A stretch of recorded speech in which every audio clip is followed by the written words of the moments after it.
Hello, my name is Uliana, and today I want to tell you about the Scrum. So what is Scrum? Scrum is a framework that helps teams work together. It encourages them to learn through experiences, self-organize while working on a problem, and reflect on their wins and losses to continuously improve. By the way, Scrum is widely used in different software development teams, but thanks to its principles, it can be applied to all kinds of teamwork. Maybe that's why it is so popular nowadays. Speaking about the Scrum development, it consists of a few steps, which you can see in the picture. And now let's speak shortly about all of them. So, Scrum methodology advocates for a planning meeting at the start of each sprint, where team members figure out how many items they can commit to and then create a backlog. Backlog is a list of tasks that need to be performed during the sprint. This step is also known as a backlog grooming. The next step is called sprint planning. It is a meeting where the entire development team decides on a sprint goal. At the end of this meeting, every team member needs to be clear what can be delivered in the sprint and how the increment can be delivered. Sprint is the actual period of time when team members work together to finish the increment. Usually it lasts for 2 weeks, but it can vary from 1 to 4. So it depends on the team and maybe on their tasks. Daily Scrum meeting is a super short meeting at the same time, usually in the mornings. Some teams try to complete it in 15 minutes, but it's just a guideline. The main idea here is to share what you worked on the previous day, will work today, and team members try to identify any impediments to progress. So in the picture you can see the key questions of this meeting. Sprint review, it is a meeting at the end of sprint where team members come together to view a demo of the increment. Team members showcases the backlog items that are now down to the product owner, and then he or she decides whether or not to release the increment, but usually it is released. Sprint retrospective, or simply retrospective, it is a meeting where, again, all team members come together. They speak what they did and what didn't work in the sprint. The main idea here is to focus on what went well and what needs to be improved in the future. And during that time, team members speak less about what went wrong. So that is all about the Scrum development. Now let's speak about the main roles in the Scrum project. By the way, Scrum relies on the self-organizing and cross-functional team. Scrum teams are self-organizing because there is no overall team leader who decides which person will do which task. For example, how to solve a problem, so these issues are decided by the team as a whole.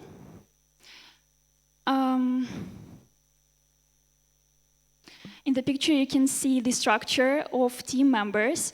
So they are Scrum product owner, Scrum master, and Scrum development team. And let's speak about them. So who is product owner? Product owner is like a central figure within Scrum project. He has a lot of responsibilities, and a few of them you can see in the picture. They are management of a backlog, coordination with Scrum master, analysis of product vision, and modulating development team. Speaking about the Scrum Master, Scrum Masters are like the champions for Scrum within their teams. They coach teams, product owners, and business on the Scrum process. Really good Scrum Masters deeply understand the work being done by the Scrum development team. And as a result, they can help them to optimize their transparency. Also, Scrum Masters schedules needed resources for different plannings. For example, sprint retrospective or daily sprint planning and others. Scrum development team is a group of people working together to finish the increment. Such teams are usually collocated and tight-knit and consist of 5-7 members. Team members have different skill sets and they train each other, so no one can become like a bottleneck in the process of work. It seems to me it is really important in this sphere. All team members help one another to finish the increment successfully.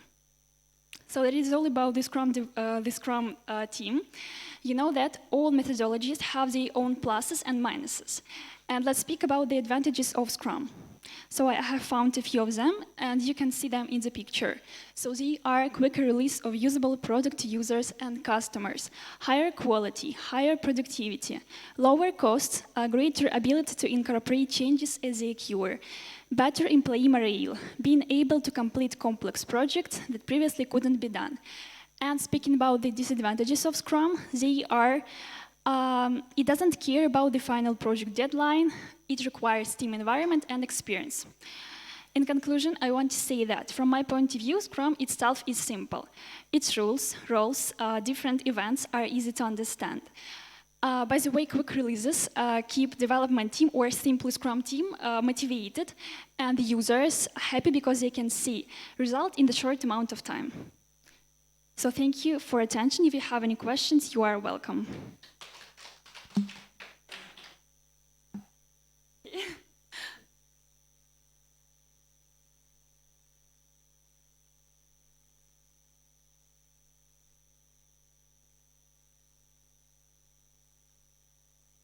Maybe I can only guess. It seems to me they can last the sprint for a few days. Or they can make these tasks in the next sprint, maybe. Okay. Uh-huh.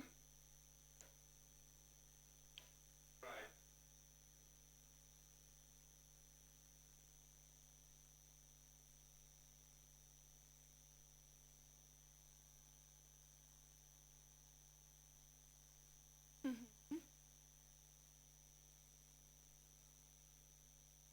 Ah, here. Mhm.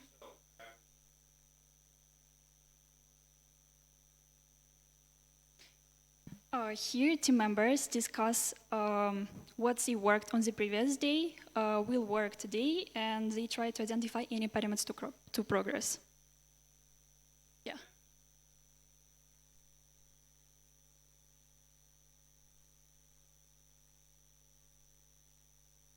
They try to solve maybe it.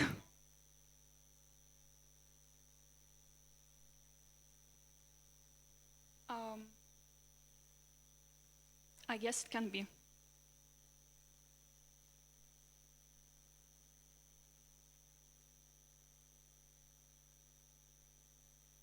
It seems to me they solve all these problems during the time, if they have found some troubles.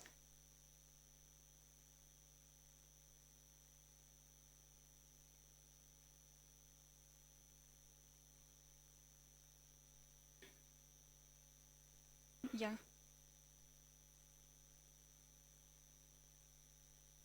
Mm-hmm.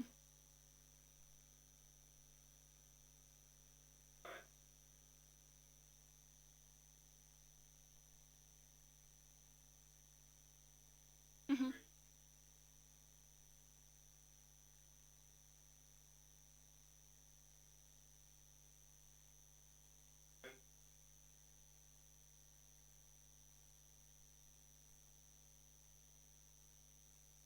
Especially when, yes? No, I really don't know.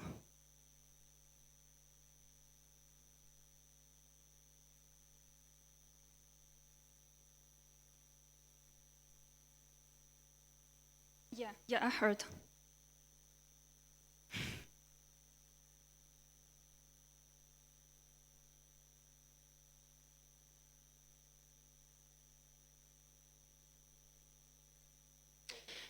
Maybe I'm mistaken, but as remember, in the waterfall methodology, they have been speaking about different tasks or troubles. Maybe it's the end somewhere, but I can be mistaken. Hmm. And maybe this methodology is like really great foundation because you can discuss your work and troubles every day, and it can maybe improve the work. Where? I have learned it at school, and I have a self-education. Still about questions? Thank you.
Hello everyone, my name is Eugenia and I would like to tell you about Webpack.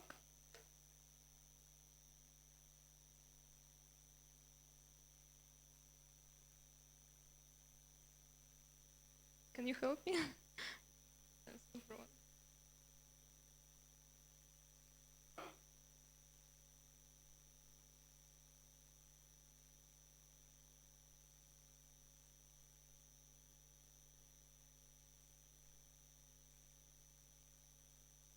Назад. Лено. Oh,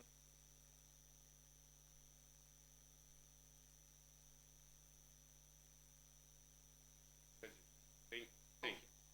Так, почекай. Ну, то бок усё, гэта апошні, правильно? Не апошні, цяпер аблыталася? Thank you. Апошні. Всё, больше. The last one. Идем наперед.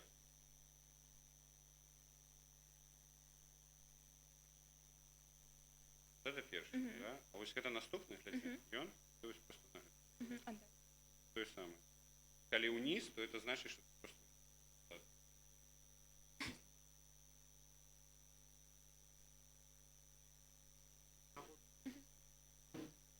Okay, once again, my name is Eugenia and I would like to speak about Webpack.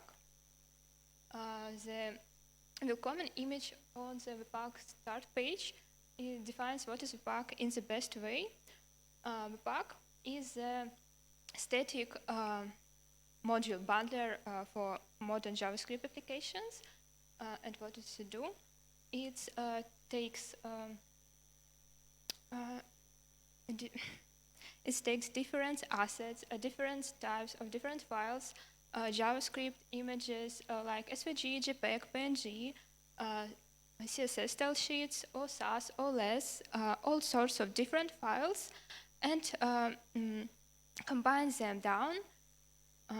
It bundles them into one smaller group of files, or maybe one JavaScript file and one CSS file. It depends of your configuration file. And why we use Webpack? Webpack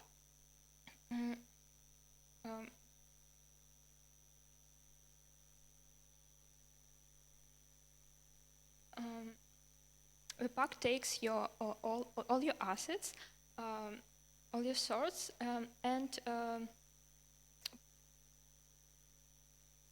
provides it into a dependency graph.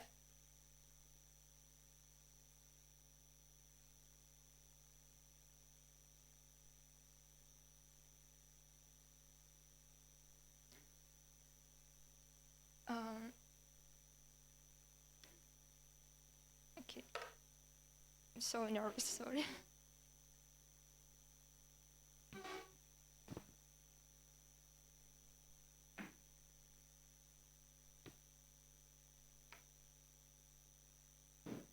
In addition to just bundling things together, it also manages dependencies.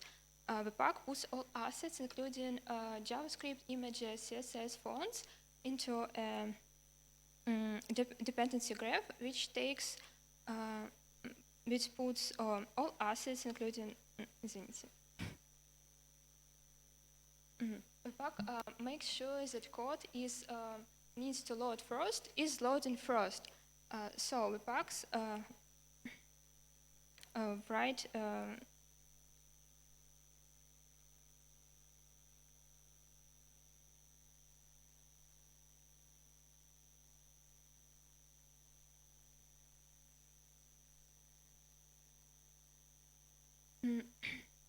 so often it's we have very complex web of dependencies and a larger app, and it will be very difficult to manage it on your own.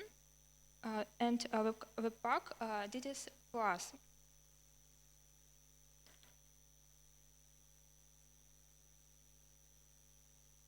And it splits out however many files we tell it, and to one bundle, as shown on the picture, bundle.js.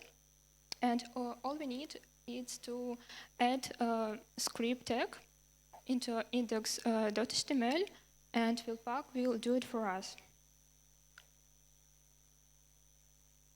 So advantages. In addition to just bundling and managing dependencies, Webpack also can transpile code with Babel. It's which basically write in modern JavaScript in a way that most processors can understand, and also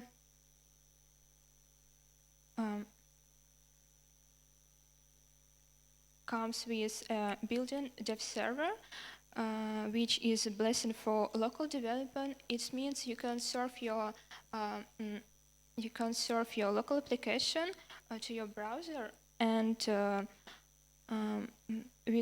your browser with hot reloading. Hot reloading makes sure once you save your .js or .css file, it's listening to those changes and refresh your browser immediately. So also Webpack provides tree shaking, performs tree shaking, which is elimination of dead code. Also, it's do minifications and much more. This is not a complete list of Webpack benefits. There are many more. Okay, let's take a look at the common Webpack config file. It takes more than 100 lines of the code, and this is not the limit. Usually Webpack consists of 3 other files: the basic config, Webpack config for development, and for production. So the problem is that when we get into the config file at the first time, it can scare a little. So be brave and let's create a simple Webpack template configuration and try to find out for what is there. So we have the structure. We have index.html. We have several images, some JS files, Sass, and we have main index.js file, which is where we should plug our JS and Sass files. So we create the empty package.json file to store our dependencies.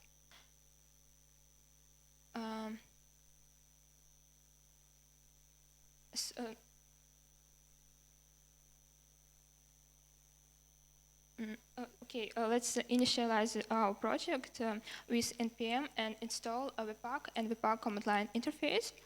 After that code we can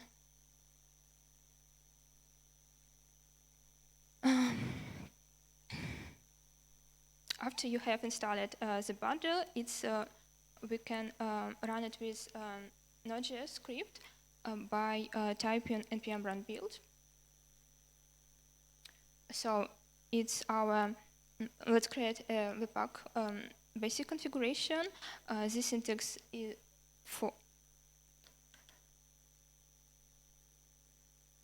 the syntax of this file looks like this.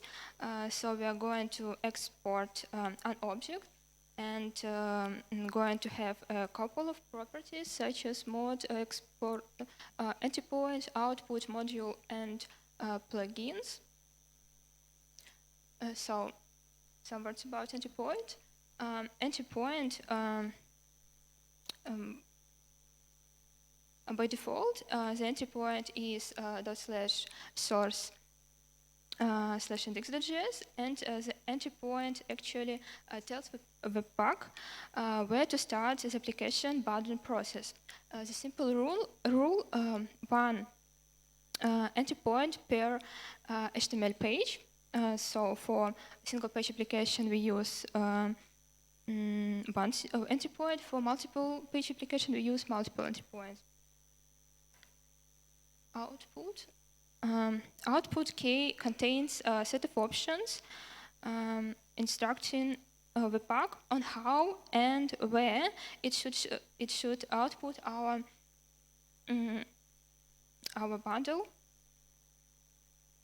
So by default, it generates in ./dist.main.js. The output point actually tells Webpack what we want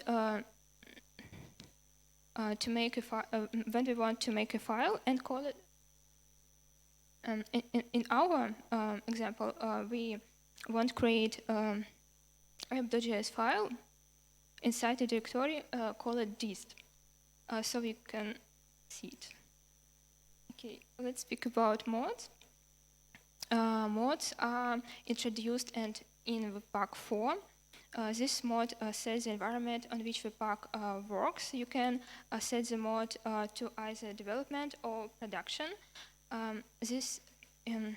If mod not set, Webpack sets production as a default value. We can set mod in different ways. We can just provide the mod the mod option in the config, or pass it as a command line argument, or add to file, packages.on file, packages.on as a value of script, or you can use Webpack environment plugin or Webpack define plugin as which is equivalent.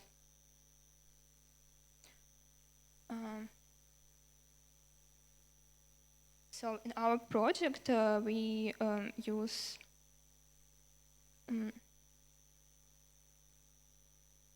sorry.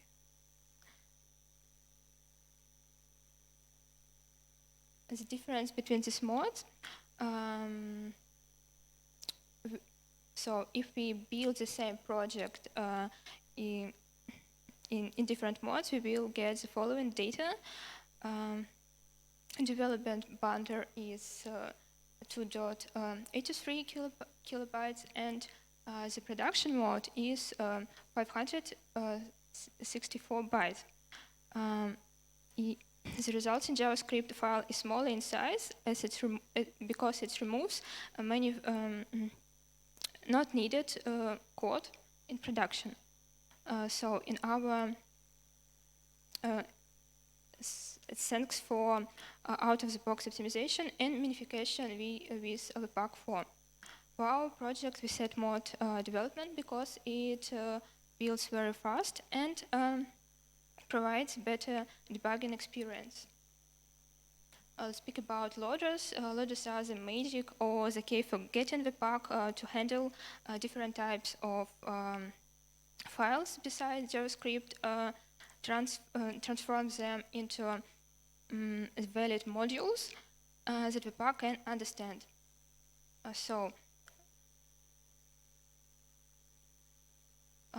We need to add some style sheets into our application. We are going to start simple at the section module, which is an array. We are going to pass in rules. Module, which is an object, we are going to pass in rules, which is an array, and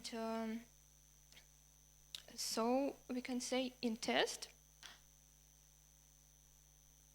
if a file ends with .sas, this is a regular expression, you can use this array of loaders. We would use style loader, CSS loader, and Sass loader. Before this, we need to install all of them. Then, the trickiest part that you need to know is that the order is matters and it's reversed. The last executed first. So at first, it turns SCSS into CSS with Sass loader. Then SCSS loader turns CSS into CommonJS. So it converts CSS into JavaScript, which is our bundle file. Then the last step when we inject our styles into DOM.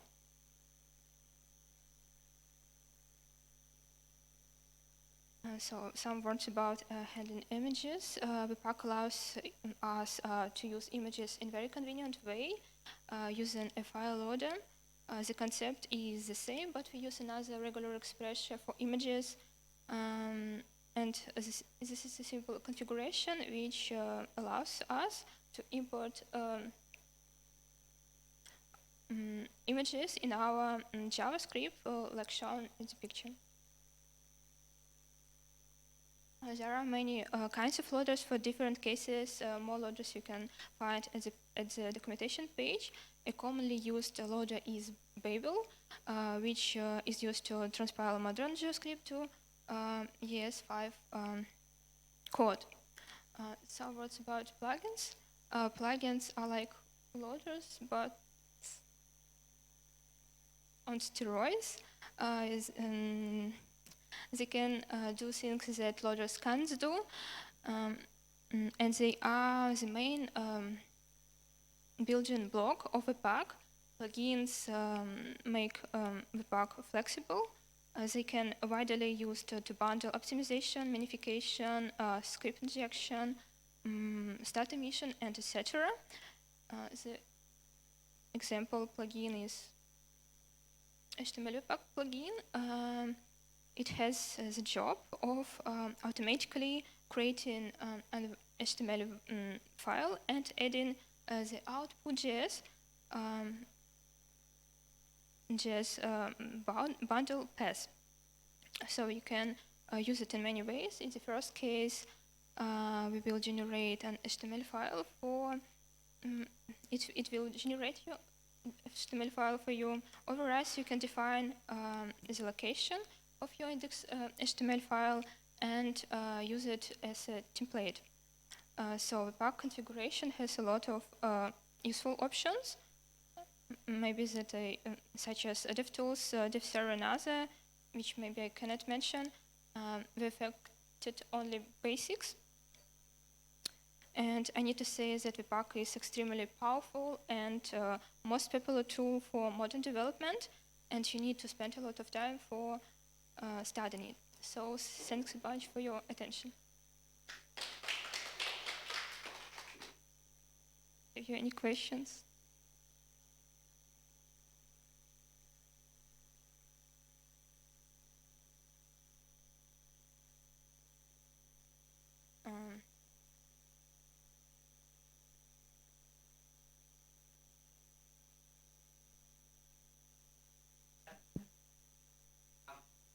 Okay, I understand. Maybe it's better for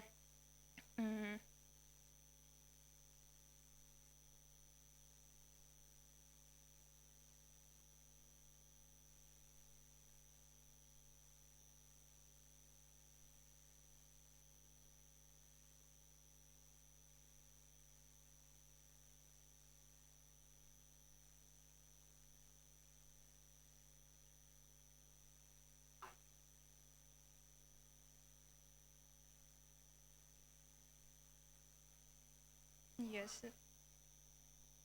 They work faster, and it is more.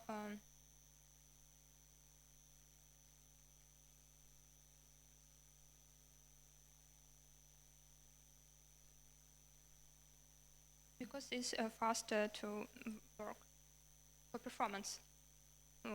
It's about slow performance. Yes. The story is, I don't want to speak about Webpack. I would like to speak about Grid, so maybe another theme. But my mentor say we have the project repair design project, and I use Webpack when it's not needable to use. And my mentor say that it's that theme for presentations that you need to take for exploring it, to study. Yes.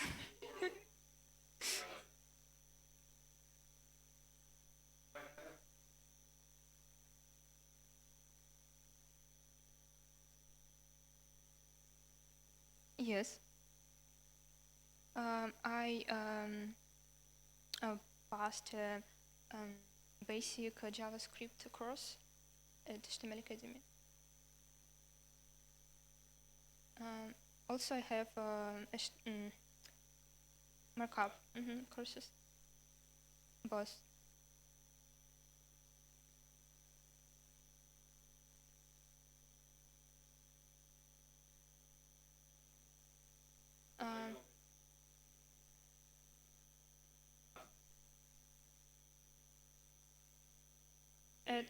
At Rollins Scope School, you have no HTML markup. It's not have a big meaning for the school. The main teaches JS, and at HTML Academy, they widely learn all of this.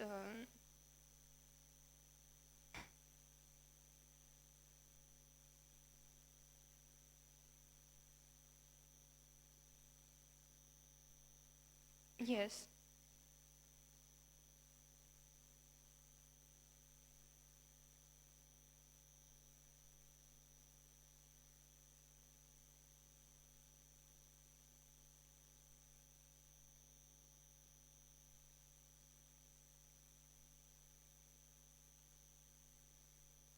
They have school.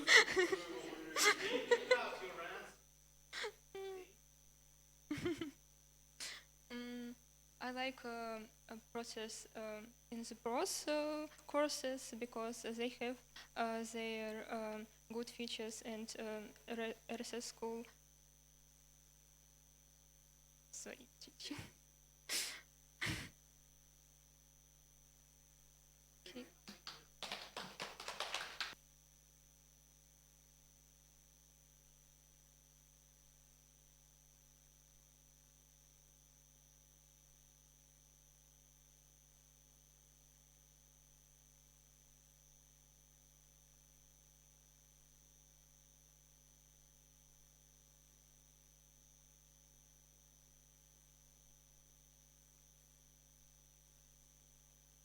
Раз.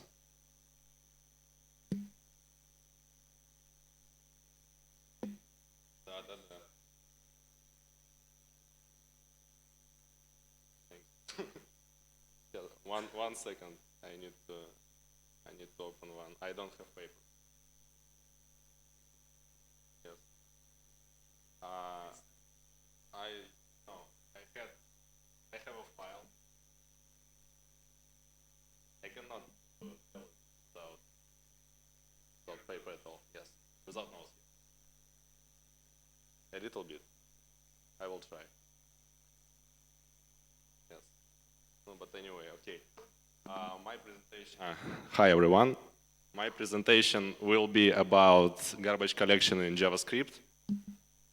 And garbage collection, it is when JavaScript engine that runs your code freezes off memory for you automatically. And for example, in many lower level programming languages, you have more control of memory. You may say, for example, reserve this part of memory for me, or free up this part of memory for me. And JavaScript doesn't do it. In JavaScript, memory management is performed automatically and invisibly to us. And we create functions, objects, and primitives, and all of that takes memory.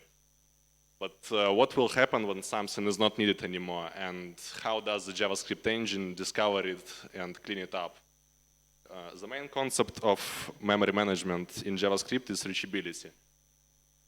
In simple words, reachable values are those that are accessible or usable somehow.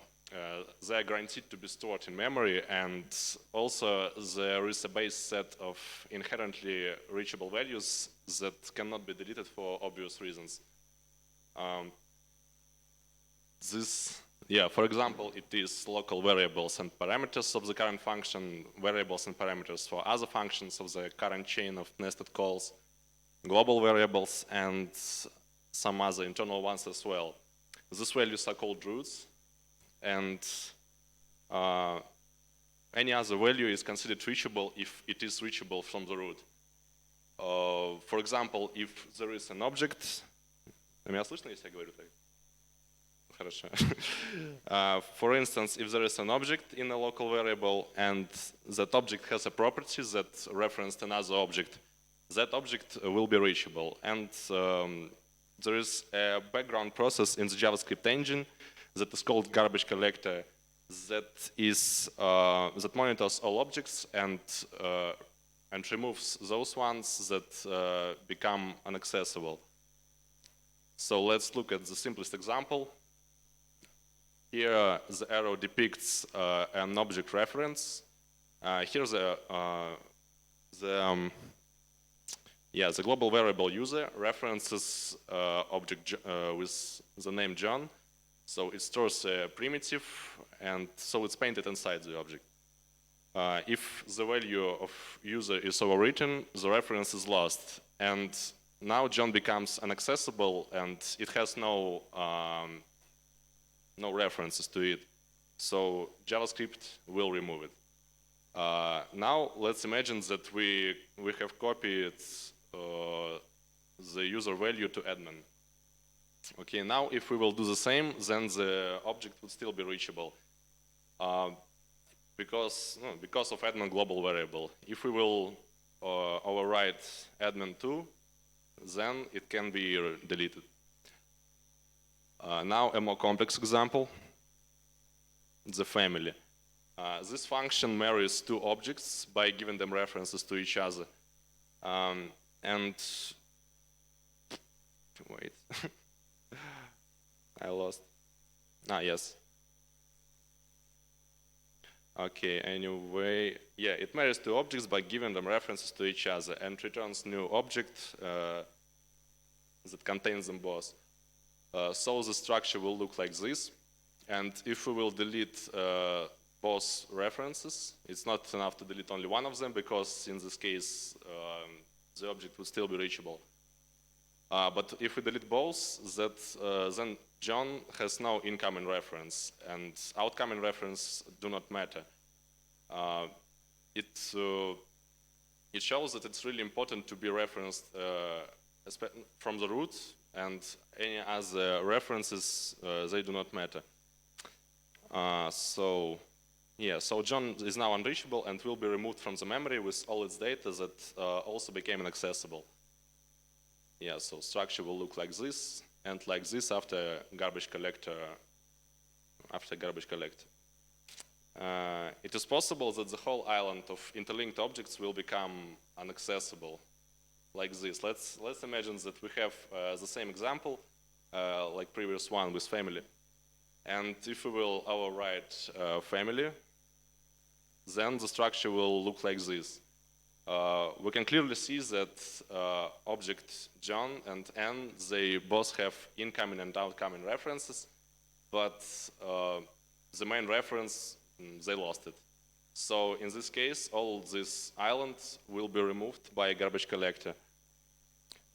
So the basic garbage collection algorithm is called mark and sweep. It has regularly performed steps. They are these steps. First, the garbage collector takes roots and marks or remembers them. Then it visits and marks all references from them and their references. It also remembers this object so as not to visit the same object twice in the future.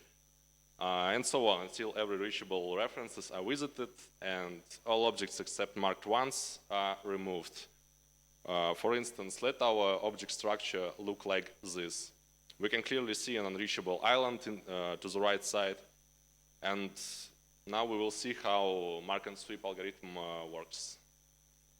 First it marks the roots, after it marks their references and their references while it is possible. And now those objects that are not marked, they will be removed. So it's pretty simple. You can also imagine, I wanted to find some visualization for me for this example, And I found that you can imagine this like spilling a huge bucket of paint from the roots that will go through all the references and will mark all the reachable values. And those ones that will not be painted, they are like unreachable and they will be removed. Okay, and also JavaScript engine applies many optimizations. No, not many, 3 optimizations. Yeah, so they are general collection, incremental collection, and idle time collection. General collection, it is when the garbage collector divides objects into 2 generations, old and new one, or old generation and young generation. And many objects, for example, they appear, do the job, and die fast. And it is like young generation. But those ones that survive for long enough, they become old ones, and they examined less often, like they deserve some rank or something. So the next one is incremental collection. It is when, for example, if you want to collect all the objects and to mark them and to destroy them, it may cause some visible delays in the execution because it is very, pretty big process. But this kind of collection, it divides collection into a lot of small collections, and so as not to delay the execution so much. Yes. That requires some extra bookkeeping between them to track changes. But anyway, in the end, we have many tiny delays, also almost invisible, instead of a big one. And idle time collection. It is simple when garbage collection tries to collect and to destroy objects only while CPU is idle. Okay, let me sum up the main points. Garbage collection is performed invisibly and invisibly to us. We cannot force or prevent it. Objects are reachable if it is reachable from the root, and being referenced is not the same as being reachable from the root. So in-depth knowledge of engines can help you, but anyway, this information can be enough if you just started to learn JavaScript, and anyways, they told this in Learn.js source.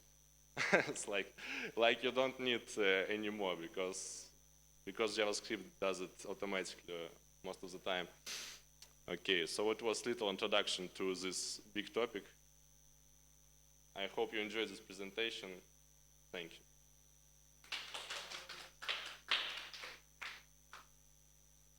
If you have any questions, you may ask them.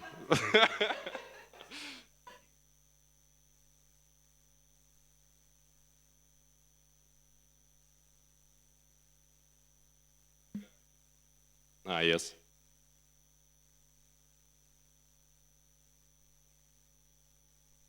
Oh my, it was 1 year ago approximately. I moved in Russia to work as dental technician. I don't have any education for this, and I just had necessary. I got acquainted very luckily, and we had a new employee after 3 months maybe, and in our company there worked about 5 people. After this, I realized that no one knows English at all, almost, only one guy a little bit. And I was there like a newbie for the first time, so my rank was really low. But when they realized that I can speak a little bit, I started to translate all that they needed to tell to him, because he was really professional, he had a lot of skills, and they needed a lot of, they can make a lot of profit from him. So I started to talk with him all the time, and all the time I thought that, oh yes, I can improve my English now, because I usually, like most of us, only get information but not tell, and it was difficult for me. He wasn't the best example of English. If English speaker, yes, he was. He just. I learned more bad words in Ibu from him. But actually, the skill was really interesting for me, and I helped him sometimes, and we started to practice English like this. It was about half a year, maybe. Then we stopped.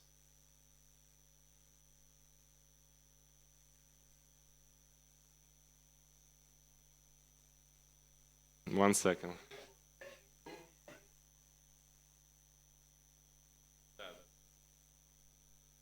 I remember it is when variables inside the function can get access to variables outside, for example, and this I didn't. No, I I didn't prepare for answering this, but this okay. As no, anyway, I remember, yes, that this process when function can take values outside in the global scope, it is something from Clojure, but I wanted to tell you more. I think I could, but not now. Now I cannot.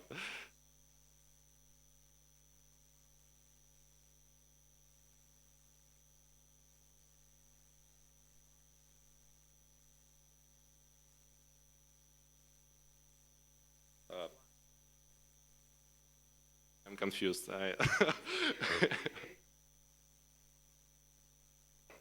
Thanks. Thank you.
Hello.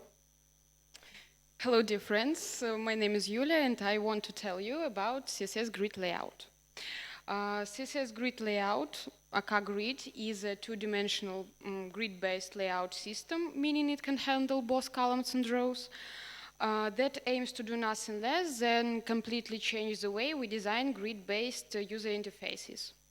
CSS has always been used to lay out our web page, but it's never done a very good job of it. First we use tables, then floats, then positioning and inline block, but all of these methods were essentially hacks and left out a lot of important. Flexbox helped out, but it's intended for simply one-dimensional layout, not complex two-dimensional. Grid is the very first CSS module created specifically to solve the layout problems we've all been hacking our way around for, and as long as we've been making websites. My intention with this presentation is to show the grid concepts as they exist in the very latest version of specification. First of all, let's talk about basics and browser support. To get started, you have to define a grid container element as a grid with display grid. then set column size and row size with grid template columns and grid template rows, and place child elements with grid column and grid row. Similarly to Flexbox, the source order of the grid container of grid items doesn't matter, and your CSS can place them in any order, and it makes it super easy to rearrange them with your media queries. As of March of 2070, most browsers ship native comprehensive support for CSS Grid. Chrome, Firefox, Safari, and Opera. Internet Explorer 10 and 11, on the other hand, support it, but it's an old implementation with an outdated syntax. So the time to build with Grid is now. Before diving into the concept of Grid, it is important to understand the terminology.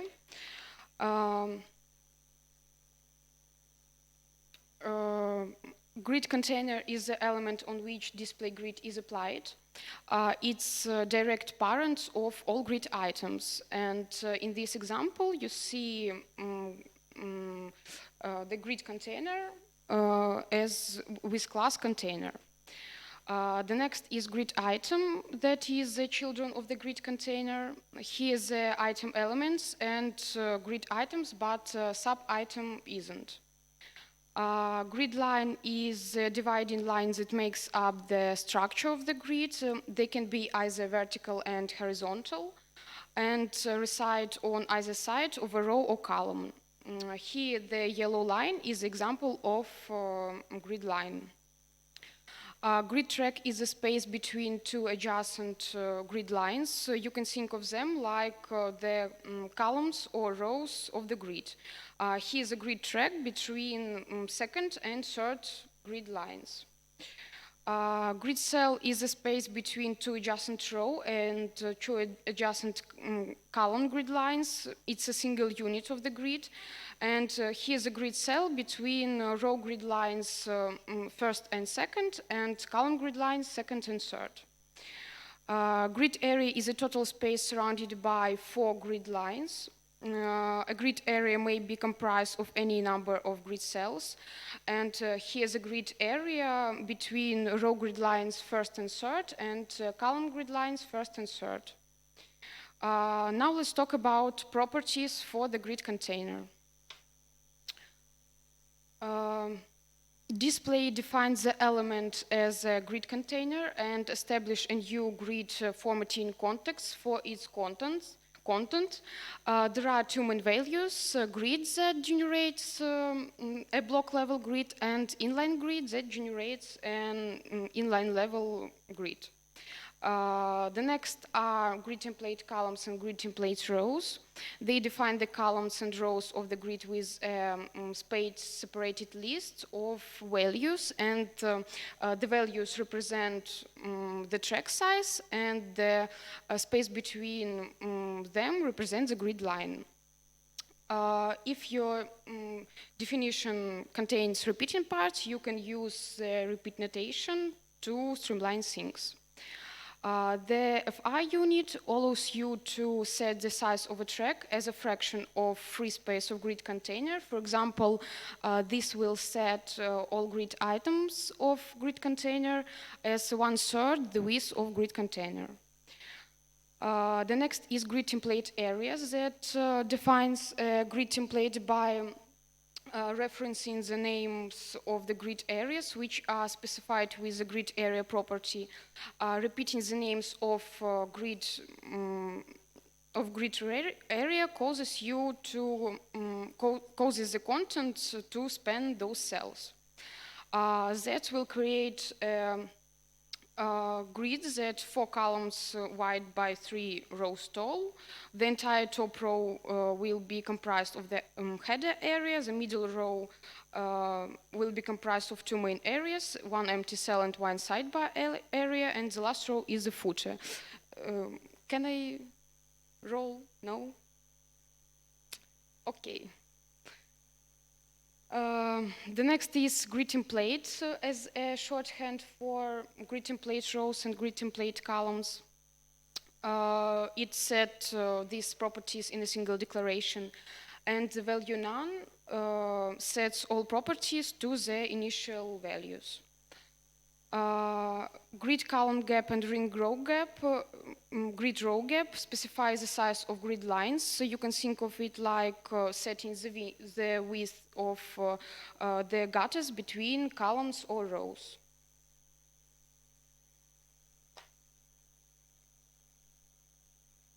So it is grid column gap and grid row gap. Grid gap is a shorthand for row grid gap and column grid gap.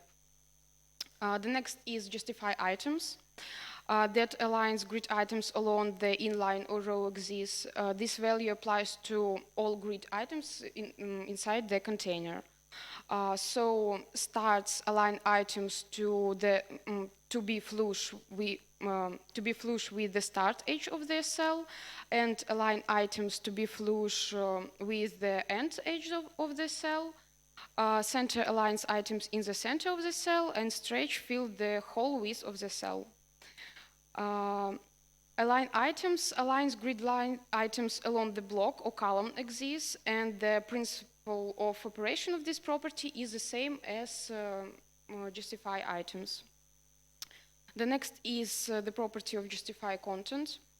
Sometimes the total size of your grid might be less than the size of its grid container. This could happen if all of your grid items are sized with non-flexible units like px. And in this case, you can set the alignment of the grid within the grid container. This property aligns the grid along the inline or row axis. So to the standard values are added 3 new values. Space around that place an even amount of space between grid item with half-sized space on the far ends. Then space between that places an even amount of space between each grid item with no space at the far ends, and grid space eventually that place an amount of space between all grid items, including the far ends. Property align content has the same values as justify content, but it aligns the grid along the block or column axis. The next two properties are grid outer columns and grid outer flows, so both of which specifically solve set the size of any auto-generated grid tracks. Implicit tracks get created when there are more grid items than cells in the grid, or when a grid item is placed outside of the explicit grid. If you have grid items that you don't explicitly place on the grid, the auto placement algorithm kicks it to automatically place the items. So the property grid auto flow controls how the auto placement algorithm works, and the value row tells the auto placement algorithm to fill in each row in turn, adding rows as necessary. Then the value column tells the auto placement algorithm to fill in each column in turn, adding new columns as necessary, and the value dense tells the auto placement algorithm to attempt to fill in holes earlier in grid if smaller items come up later. And the last property of grid container is grid. That is a shorthand for setting all of the following properties in a single declaration.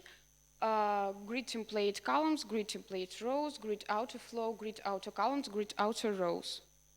For example, you have 3 properties, grid template rows, grid outer flow, and grid outer columns, and the usage of the property grid looks like this. Now let's turn to the properties of grid. Looks like this, and now let's talk to the properties of the grid items. Firstly, I say about grid column start, grid column end, grid row start, and grid row end. They determine a grid item location within the grid by referencing the specific grid lines. So grid column start and grid row start is the line where the item begins, and grid row end and or grid column end is the line where the items end. For example, you see that these properties established in different ways. Grid column start and grid row end as a number, grid column end as a number in words, and grid row start as a name of row. You can see the result of this code on the slide. The next property is grid column and grid row. Of course, there are properties that are a shorthand for grid column start plus grid column end, and grid row start plus grid row end. They are grid column and grid row. As mentioned earlier, grid grid items have the property called grid area. It gives an items a name so that they can be referenced by a template created with the grid template areas properties, and it looks like this. The next properties are justify self that aligns grid items inside a cell along the inline or row axis, and align self that aligns the grid items inside a cell along the block or column axis. The value of these properties apply to a grid item inside a single cell. The last property is place self that says both the align self and justify self properties in a single declaration. Let's consider a small example of grid. On the slide you see its main layout. Next we set the grid area property for each item, the properties of the grid container, such as display grid, grid template areas, grid gap, and some properties for its design. Now let's look at the result. We see that the header occupies the entire first row. The menu occupies the next two rows of first column. Main and right are distributed on the remaining second row, and footer the remaining third row. So that's all. Thank you for your attention. Have you any questions?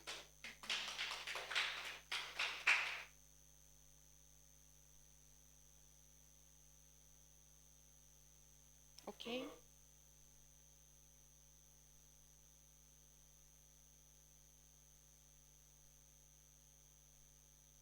Many.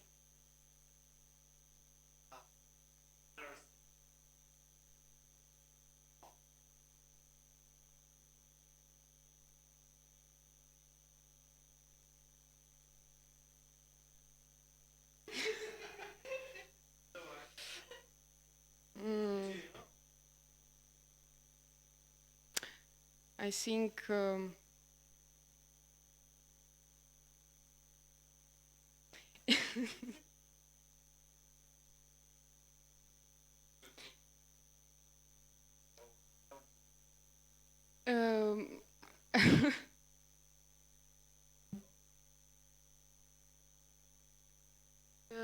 it is yes. Yes, yes, yes.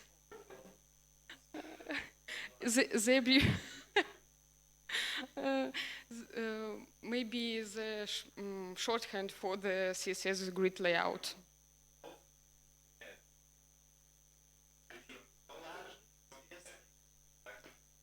I know, but I don't. I don't say this.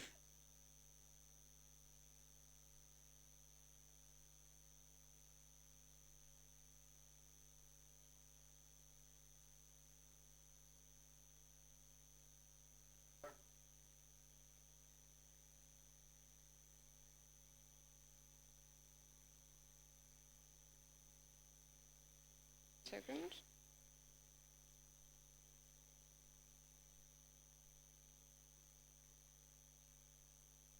Mm. I don't believe you. um,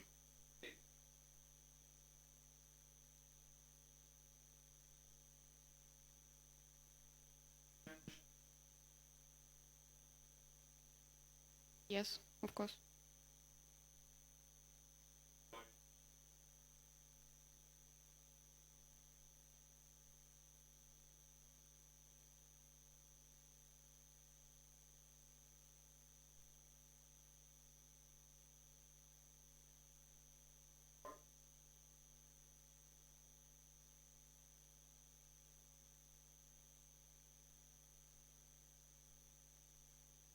Okay.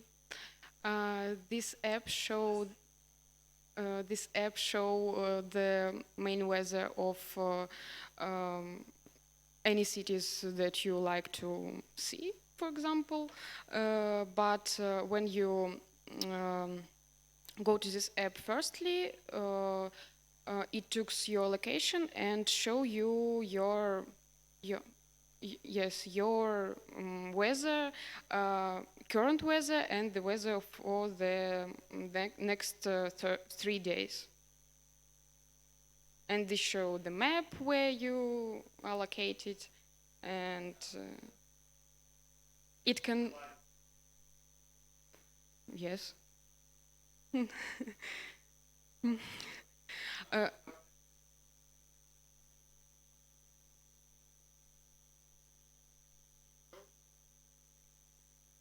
Yes, of course, you can interact, and for example, you can translate the degrees of showing weather from Celsius to Fahrenheit. Yes, and to, for example, if you don't know English language, you can translate it to Russian or to Belarusian language, for example.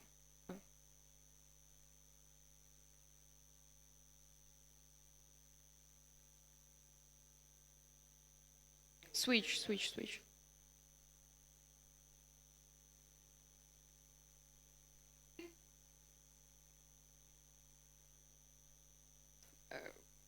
Can you repeat, please?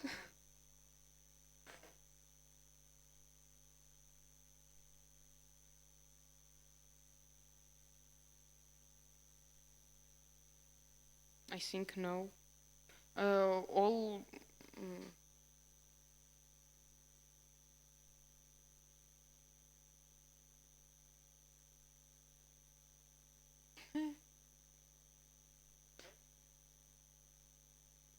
It is very hard for me.